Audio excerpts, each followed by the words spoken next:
Rosalinda. Paano mo nalaman kung saan ako mahahanap? Dahil kay Rosalinda, dahil sa singsing at sa apelyido ng kapatid mo. Para bang tinawag kita gamit lang ang isip ko. Alam mo na siguro na ang pamangkin ko at ang anak ng lalaking sinasabing ako ang pumatay.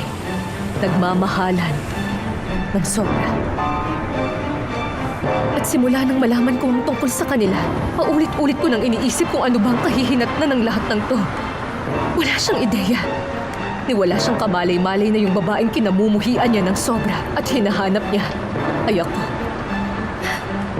Paano na lang kapag nalaman niya? Paano na?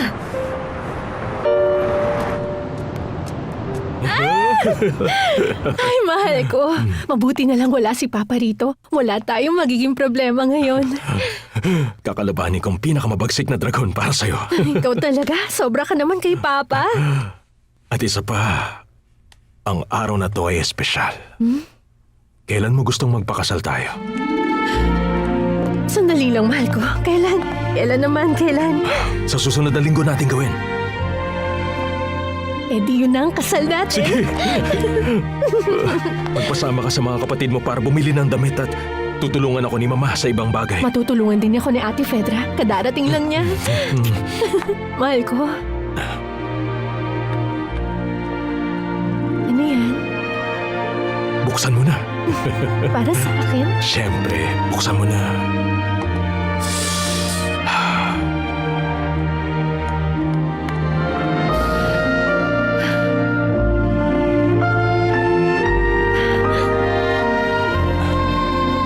Kaya nasabi ko na sobrang espesyal ang araw na to.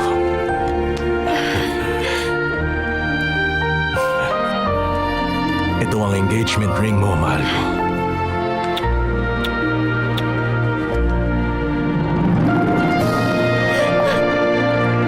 Para sa pagmamahal niya kay Rosalinda, sa tingin mo kaya niya akong patawarin? Hindi. Yun din ang tingin ko. Si Fernando Jose ay lumaki. Na punong-puno ng galit. Si Valeria mismo ang nagtanim sa puso't isipan niya. Natatakot akong dumating ang araw na malaman niyang ako ang pumatay sa kanyang ama. Huwag kang mag-alala. Hindi niya malalaman ang nangyari. Mas mabuti pa siguro yan. Mawawala na ang lahat ng hadlang sa kanila at yung dalawang batang nagmamahalan, magiging masaya ng tuluyan. Naniniwala ka ba na magiging masaya si Fernando Jose kapag nalaman niyang mismong tito niya ang pumatay sa kanyang ama? Hindi Alfredo. Hindi yun ang solusyon.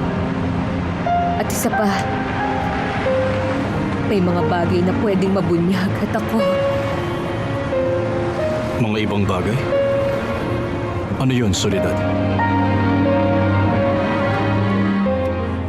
Nagustuhan mo? Ang ganda nito. Sobrang ganda. Salamat, mahal ko. Hindi ko inaasahan ang bagay na to. Wow, ang daming halik nun. Sana noon ko pa pala yan binigay. Hindi naman mahalaga kung magkano to, mahal ko. Ang importante, kung gaano to kahalaga para sa akin. Ikakasal na tayong dalawa. Sa susunod na linggo na tayo ikakasal. Kaya kailangan natin bilisan ang pag-aayos.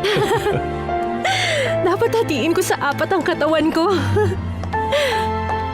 Si Ate Fedra pala. Hello, Fernando Jose. Hello, Fedra. Kumusta ang biyahe? Ayos naman. Tingnan mo, Ate Fedra. Ayan. Ito ang engagement ring ko. Kabibigay lang sa akin ngayon ni Fernando Jose. Ah, maganda nga ang sing-sing mo. Eh di sa akin ang ibinigay sa'yo ni Mama. Hindi, ate, hindi. Huwag ko raw itong tanggalin, sabi ni Mama. Grabe ka sa pagiging makasarili. Teka, ipapakita ko lang tong sing-sing kay Lucy. Ay, mahal na mahal kita. Mahal din kita.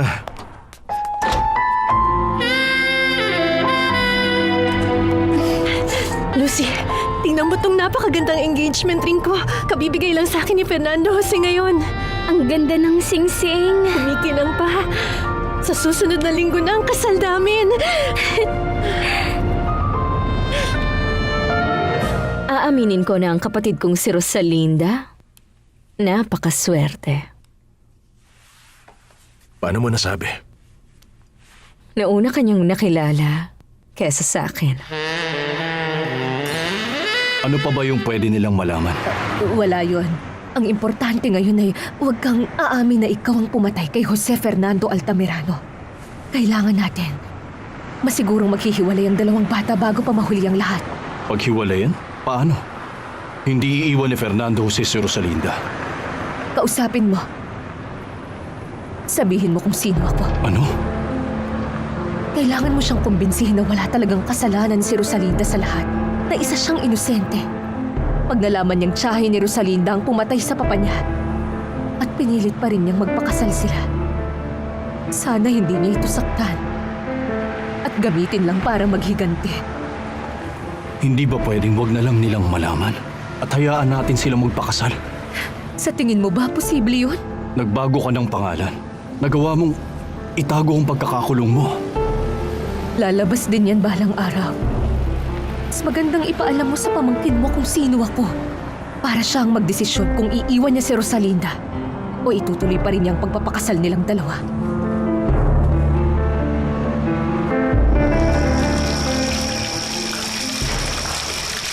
Magandang gabi, Mama. Magandang gabi din. Bakit ka naman napadalaw? Gusto ko sanang tulungan niyo si Rosalinda sa paghahanda para sa kasal namin. Tulad nung nasabi ko, ikakasal na kami sa susunod na linggo. Tingnan niyo po ito. Binigyan ako ni Fernando Jose ng engagement ring.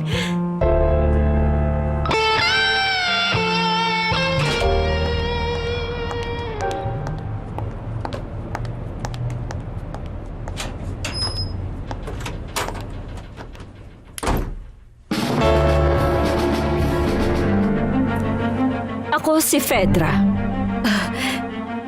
Tama, ikaw pala yan. Ako nga pala si Tita Martha. Galing ako sa Estados Unidos pagkatapos mong makarating nun sa New York. Huwag ka nang mag-imbento. Hindi mo totoong pangalan ng Marta. Ikaw si Soledad. At hindi ka galing sa Estados Unidos, kundi sa kulungan. Hindi pinakita sa inyo ni Fernando Jose bago niya ibigay. Hindi, Rosalinda. Hindi niya sa akin yan pinakita. Mas gusto ko kasing suot na niya bago niyo pa makita to. Ang ganda po, hindi ba? Tingnan niyo. Oo, mukhang mamahalin yan. At anong may tutulong ko sa iyong mapapangasawa? Sa pag-aayos ng reception.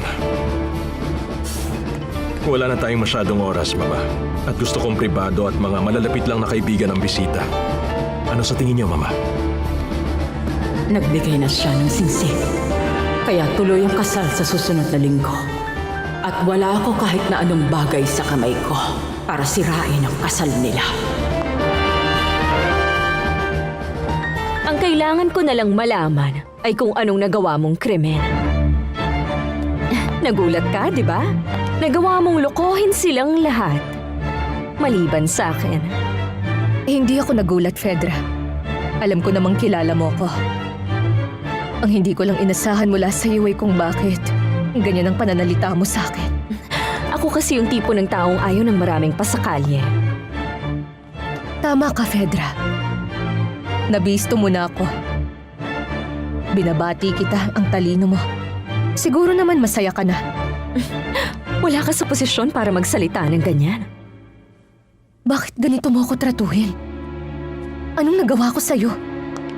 Hindi sobrang hinihingi ko. Sa tagal ng panahon, gusto ko lang sana maranasan ng magkaroon ng isang masayang tahanan at pamilya. Marami akong kayang ibigay kapalit nito. Walang interesado, wala. Walang tumawag sa'yo. Hindi ka dapat pumunta sa pamamahay na to. Hindi.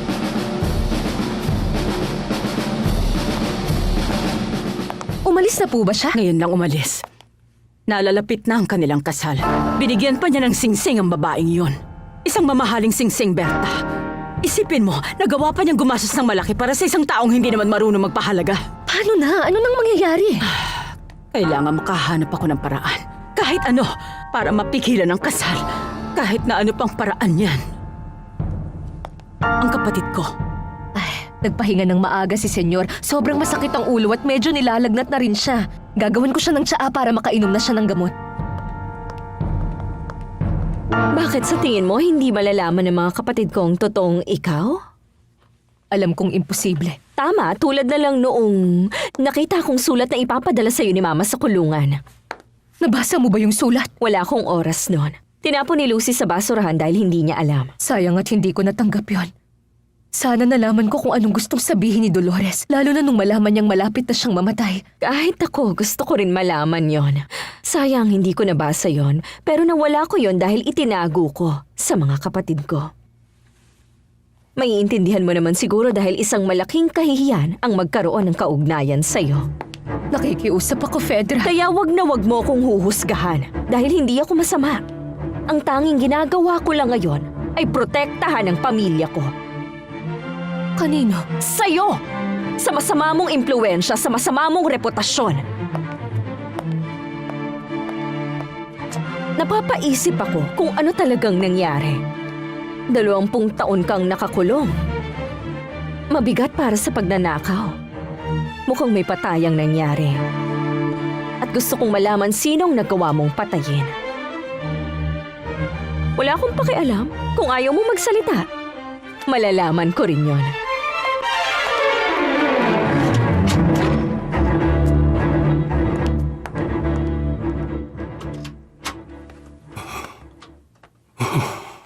Soledad. Soledad. Hindi ko kayang gawin. Hindi ko kayang sabihin kay Fernando Jose na ikaw ang tiyahin ni Rosalinda. Ayoko. Hindi ko kaya. Detective Torres, mukhang kailangan ko ulit ang serbisyo mo. Parati akong handang tumulong, Mrs. Altamirano. Tungkol ba saan to? Gusto kong hanapin mo kung saan ko makikita ang babaeng nagngangalang Soledad Romero. Ang babaeng pumatay sa asawa ko. Nakalaya siya sa kulungan ilang araw na ang nakakaraan. Amorcito corazón, yo tengo tentación de un beso que se pierde en el calor de nuestro gran amor, mi amor. Yo quiero ser un solo ser, un ser contigo. Te quiero ver en el... Ano bang kailangan mo? Tinititigan mo ako. May kamukha ba ako kaya ganyan ka makatingin?